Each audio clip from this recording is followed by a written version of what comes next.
اور فرمایا کہ مثل الذین ينفقون اموالهم، اہل ایمان کے انفاق کی کیا مثال ہے؟ وہ بیان فرمایا کہ مثل الذین ينفقون اموالهم، مثال ان لوگوں کی کہ جو خرچ کرتے ہیں اللہ کی راہ میں، اہل ایمان جو اللہ کی راہ میں خرچ کرتے ہیں ان کی کیا مثال ہے؟ فی سبیل اللہ، یہ خرچ کرنا ان کا اللہ کی راہ میں ہوتا ہے کمثل حبۃ انبتت سبع سنابل فی کل سنبلۃ مئۃ حبۃ، کہ ان کی مثال ایسی ہے کہ جس نے ایک دانہ زمین میں بویا، 1 روپیہ خرچ کیا، ایک دانہ زمین میں بویا، اب اس زمین سے 7 کونپلیں باہر آ گئی، 7 جو ہے اس کی ٹہنیاں نکلی، اور ہر ٹہنی کے اندر 100 دانے ہوں۔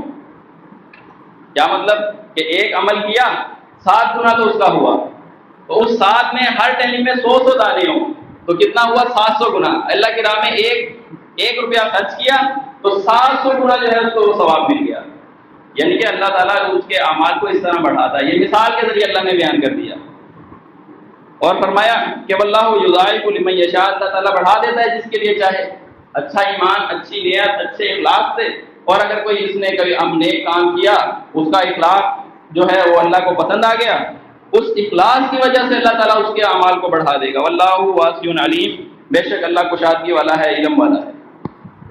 مثال کے ذریعے بات بیان کی، کفار کی کیا مثال ہے، ان کے اعمال کو جو اللہ کے ہاں پہنچتے ہیں ان کی کیا قدر و قیمت ہے، اور اہل ایمان کی کیا قیمت ہے۔ مثال کے ذریعے بات بیان کی، بات بہت جلدی سمجھ آ گئی۔